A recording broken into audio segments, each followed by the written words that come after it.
सीधी शिवाय नमस्तुभ्यम दोस्तों। अगर आपके जीवन में धन की वृद्धि नहीं है, धन प्राप्ति नहीं है, आपको नौकरी नहीं लग पा रही है या फिर आपके जीवन की कोई अधूरी मनोकामना जो काफ़ी दिनों से अधूरी पड़ी है, तो दोस्तों आपको बता दें कि कल है शुक्रवार का दिन। बस आपको 9 चने की दाल से अचूक उपाय करना है। यदि आप इस उपाय को करते हो तो जो भी आपकी मनोकामना होगी ना, चाहे वो धन को लेकर हो, व्यापार को लेकर हो, नौकरी को लेकर हो या फिर आपके जीवन की कोई अधूरी मनोकामना है, काफ़ी दिनों से अधूरी पड़ी है, तो इस उपाय को करने से आपकी मनोकामना अवश्य ही पूर्ण हो जाएगी। पूज्य गुरु जी कथा को सुनकर उपाय को अच्छे से समझाने का प्रयास करेंगे। तो आइए दोस्तों जानते हैं उपाय कैसे करना है। दोस्तों पहला जो उपाय है वो है विशेष मनोकामना पूर्ति के लिए। अगर आपकी कोई विशेष मनोकामना है, चाहे वो धन को लेकर हो, व्यापार को लेकर हो, नौकरी को लेकर हो या फिर आपके जीवन की कोई अधूरी मनोकामना है, काफ़ी दिनों से अधूरी पड़ी है, तो इस उपाय को अवश्य कीजिए। इस उपाय को करने के लिए आपको लेनी है 9 चने की दाल। अब जो आप 9 चने की दाल लोगे ना, वो खंडित नहीं होनी चाहिए। साथ ही दोस्तों आपको लेना है 1 लोटा जल तांबे के पात्र में और छोटा सा गुड़ का टुकड़ा आपको लेना है। अब दोस्तों आप इस उपाय को सुबह से लेकर शाम तक कभी भी कर सकते हो। अब चले जाइए शिव जी के मंदिर में।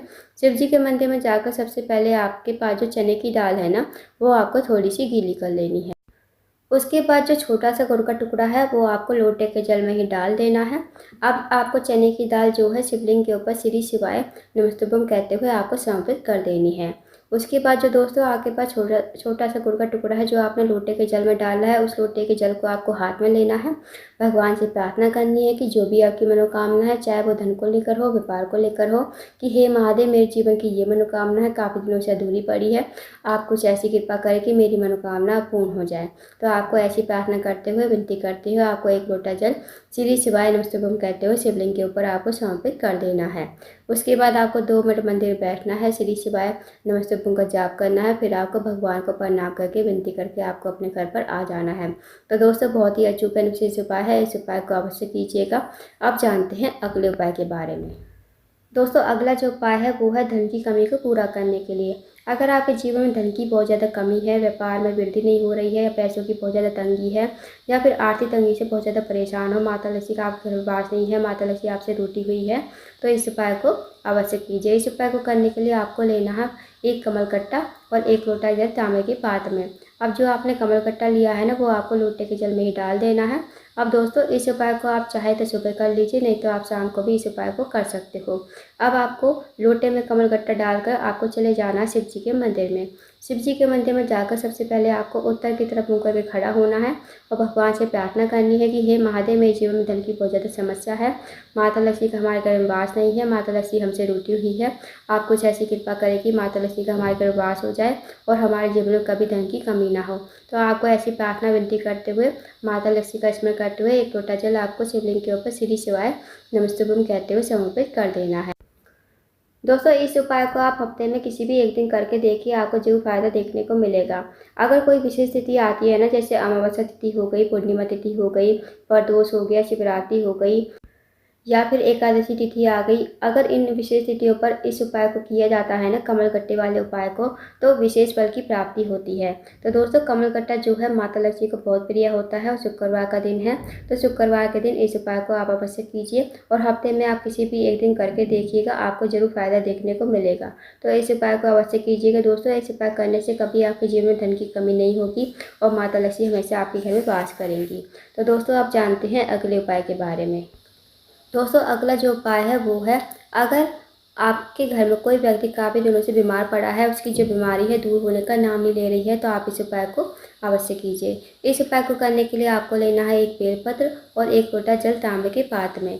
अब दोस्तों इस उपाय को आप सुबह से लेकर शाम तक कभी भी कर सकते हो। अब आप चले जाइए शिव जी के मंदिर में।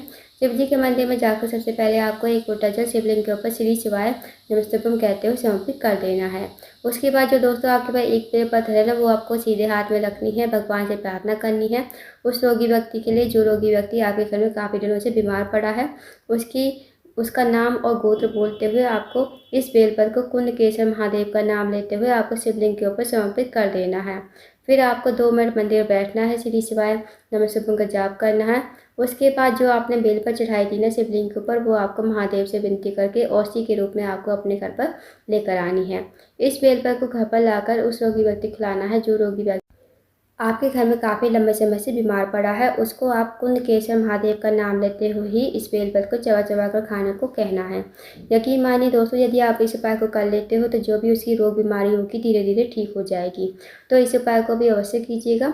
अब जानते हैं दोस्तों अगले उपाय के बारे में।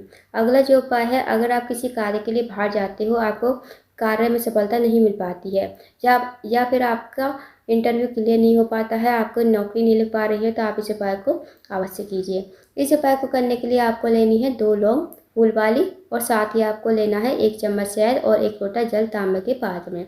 अब आपको चले जाना है शिव जी के मंदिर में। इस उपाय को भी आप सुबह से लेकर शाम तक कभी भी कर सकते हो। शिव जी के मंदिर में जाकर सबसे पहले आपको 1 लोटा जल श्री शिवाय नमस्तुभ्यम कहते हुए शिवलिंग के ऊपर धीरे धीरे समर्पित कर देना है। उसके बाद जो दोस्तों आपके पास 2 लौंग है ना, और शहद है, शहद को आप कटोरी में डाल लीजिए और 2 लौंग को आपको शहद में ही मिक्स कर देना है श्री शिवाय नमस्तुभ्यम कहते हुए। उसके बाद इस कटोरी को हाथ में लेना है, भगवान से प्रार्थना करनी है कि हे महादेव, मेरा ये कार्य है बहुत दिनों से अटका हुआ है, पूर्ण नहीं हो रहा है, हमारी नौकरी नहीं लग पा रही है, हमारा इंटरव्यू क्लियर नहीं हो पा रहा है। तो आपको ऐसी प्रार्थना करते हुए, विनती करते हुए आपको 2 लौंग और शहद आपको शिवलिंग के ठीक ऊपर श्री शिवाय नमस्तुभ्यम कहते हुए समर्पित कर देना है। 2 मिनट आपको मंदिर में बैठना है, श्री शिवाय नमस्तुभ्यम का जाप करना है। उसके बाद आपको भगवान को प्रणाम करके विनती करके आपको अपने घर पर आ जाना है। तो दोस्तों बहुत ही अचूक विशेष उपाय है, शुक्रवार के दिन करने वाला। इस उपाय को भी अवश्य कीजिएगा। अगर आपको जानकारी पसंद आई हो, वीडियो को लाइक करना, शेयर करना, चैनल को जरूर सब्सक्राइब करना, कमेंट बॉक्स में श्री शिवाय नमस्तुभ्यम हर हर महादेव जरूर लिखना।